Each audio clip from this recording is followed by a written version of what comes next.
All right. Hello, everybody. Today we've got Monique. I don't know. Say it. Last name. Mazzini. With us from Fowler, J.W. Fowler Construction. Excellent company. One of our training agents here at the school. Monique is going to tell us a little bit about her experience with the company, as well as what it is all about to be a woman in the trades. Monique, tell us a little bit about your background, what it's like to be a female in the trades, and tell us about the things you're doing right now at J.W. Fowler. Okay, so before I got with the college, I went back to school to graduate when I was 21. And while I was at POIC, there was someone who came in. His name's Tori. He told me about the program to get into construction and see if you like it, and ended up graduating and joining that program. Finished it and ended up joining the apprenticeship for laborers. And after I started there, just kept going. And but before I got in construction, though, I was working in a steel company, and it just wasn't taking me anywhere. And so I wanted to find a career that was going to help me move my life forward instead of just stay stuck in one spot. And no, that's great. That is awesome. So, you felt stuck in the steel job you were doing, in other words, and then you came to the laborers. It has more options, more different offshoots of places you could go with that. I'm assuming that's what you meant. Yeah, so since I've been in the laborers, I've been with 3 companies, and the first company I was with, I did a lot of more carpentry stuff, a lot of excavating for surveying and just for foundation things. So I gained a lot of experience doing that. And then when I moved on to my next company, it was mostly all concrete. We did the terminals and the runways at the airport, and from there I moved on with James W. Fowler, and currently I am in training to be a pipe layer. I feel like since I've joined the labor, I've gained a lot of different skills from a lot of different areas of the trades, and it's been pretty valuable because I've been able to use that outside of work also, like in my home life, and because I actually have family in Mexico that are building houses and stuff, and so I'm able to help use my skills and my knowledge to help my family out, and also help my family out here in the States and help them build a new garage and fix their driveway and stuff like that. So it's actually been really valuable, not just in the career, but in my outside life as well. Yeah, it's rewarding when you're like, oh wow, I'm actually resourceful. I can do that. It's like, Mom, I can fix that for you. No. Awesome. So you're doing a lot of differential leveling, right? You're using the grade rod a lot.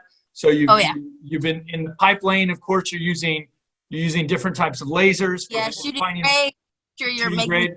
Pipes lined up. Yes. Yeah. Working around a lot.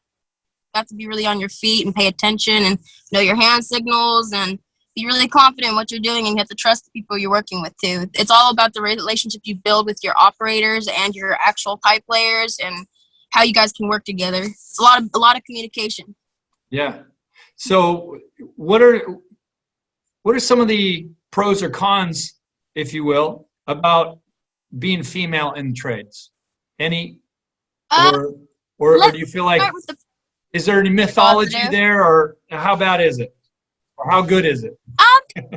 It's not that bad. You just have to have a really good head on your shoulders, and you need to be able to stand up for yourself, because the only thing I have run into personally in the trades that's probably negative is just sometimes there's a lot of men, because it is a male-run industry. There's a lot of men that don't always not necessarily like to see women in the industry, but they have a hard time with it. But that's where you got to be firm and be a strong person and be able to lay out your boundaries and say, hey, I'm here to work. I'm here to make a living for myself and make a life, and they got to respect it. And you just got to be able to be firm in what you believe, and don't let people walk on you. But the most positive thing that I think I've gotten out of it is probably all the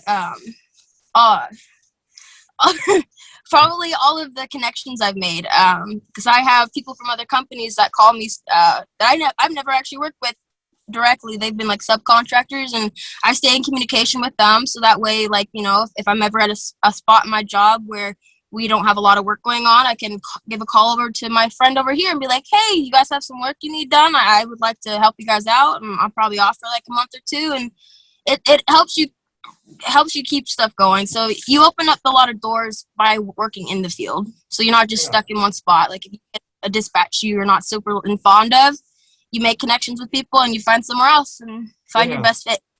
That's a really healthy attitude you have about it. I like that you mentioned that, like, hey, I'm part of a team, and you're growing in your confidence, in your skills and your abilities, and just your self-awareness on a job site, right? It's a bit of a learning curve at first, but I noticed that instead of saying I'm a woman, you said I'm a person.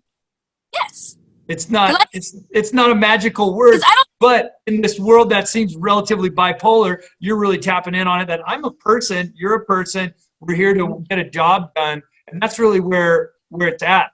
And any given day is trying to produce work, right? Exactly. Yeah, that was great. That was great. So, and I didn't mean to cut you off there, but I do want to talk to you about, so you told me about some of the things that are challenging. What is something that you really enjoy? What's the most enjoyable work you've done, or what's a project that you've done where you really felt like you could dig in and I don't know, tell us about the fun stuff. Like, what's the most fun you've had? Okay, so sometimes, this is a tricky question, because some jobs in the moment, they really, really suck and you really don't like it. But one project that I think I'm absolutely most proud of, and you can actually look it up, it was this tagger job we just finished. It was this huge tunnel job we did.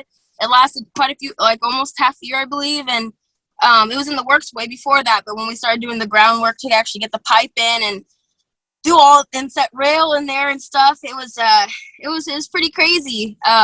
It was about a good 2,000 plus feet, one going towards the river, and then a couple thousand feet going east away from the river, and we were just underground all the time working 12-hour shifts 7 days a week, and it was very brutal. There were some times where I was like, this sucks, but at the end of the day, it was very rewarding. I learned a monumental amount of knowledge from that job, and I feel like I could take that with me almost anywhere. And it helped me understand the pressures it is to actually be in this industry, because like stuff that we do every day that I'm used to doing, like laying main or doing laterals, that became routine. But when I went into that tunnel job, I had to just kind of lose some of what I learned and have to gain a whole bunch of new knowledge and do it fast and make sure that it was productive and it didn't slow us down. And I think that was probably the most rewarding job I did.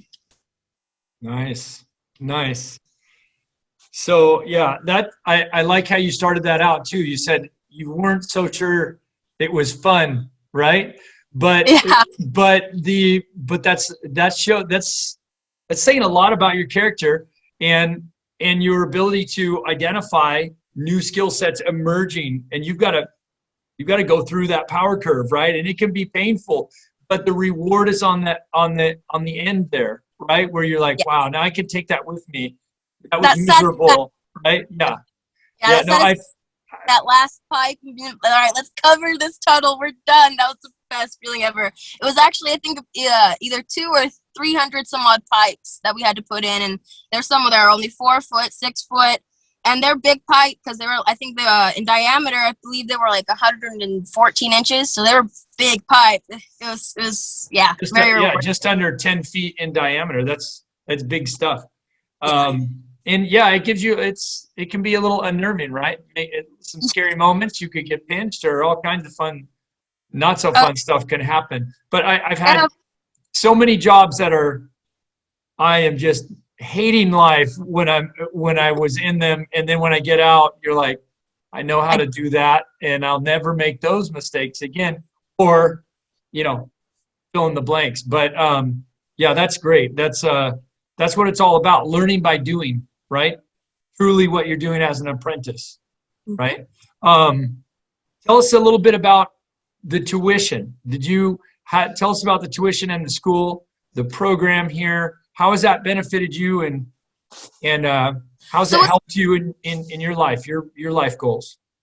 So what's really great is I ended up doing a program while I was going to high school where I was able to go to PCC and earn my diploma while I was earning college credit.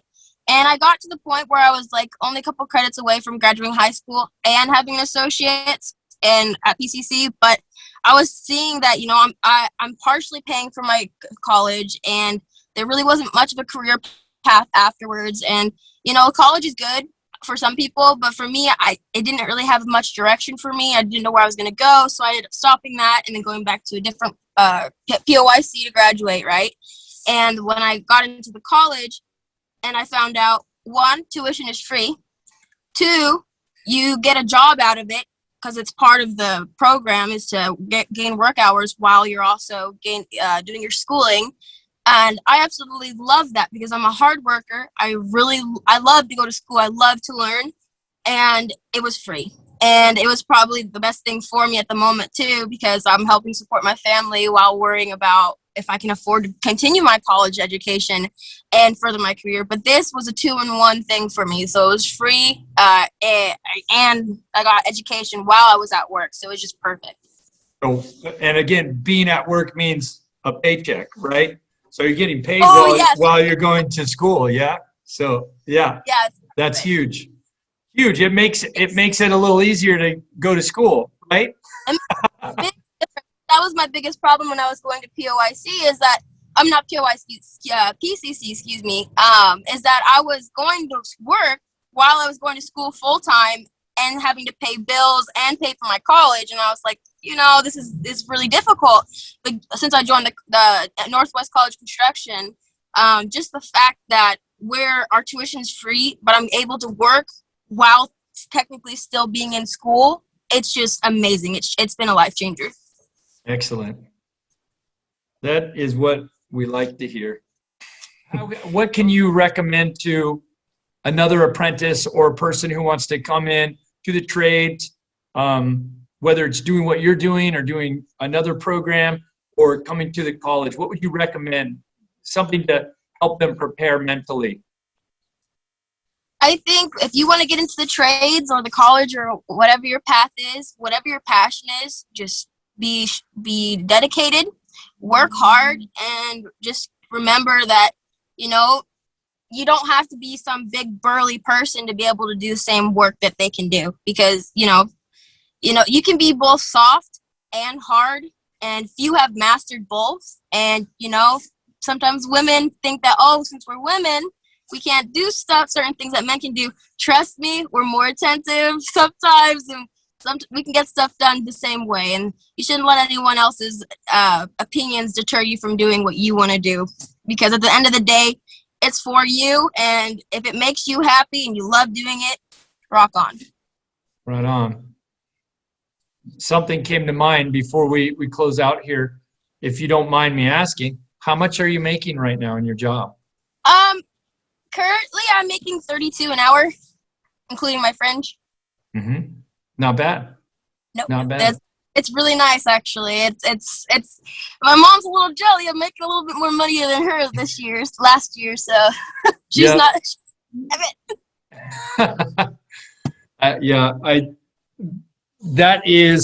That's a big deal when you're trying to get through school. You're trying to take care of the different demands of life. It's nice to have a real living wage. You'll be tired, sure, but you'll be able to afford the things you want to do. It's a beautiful thing. Monique, great talk. We'll do another one in the future, maybe a little longer. And I have a feeling you have a lot more you could tell me about. But for today, this was great. Great talk. Glad you could be with us. And we look forward to seeing you soon. Awesome. Glad I could be here. Stay safe. You too. All right. Talk to you later.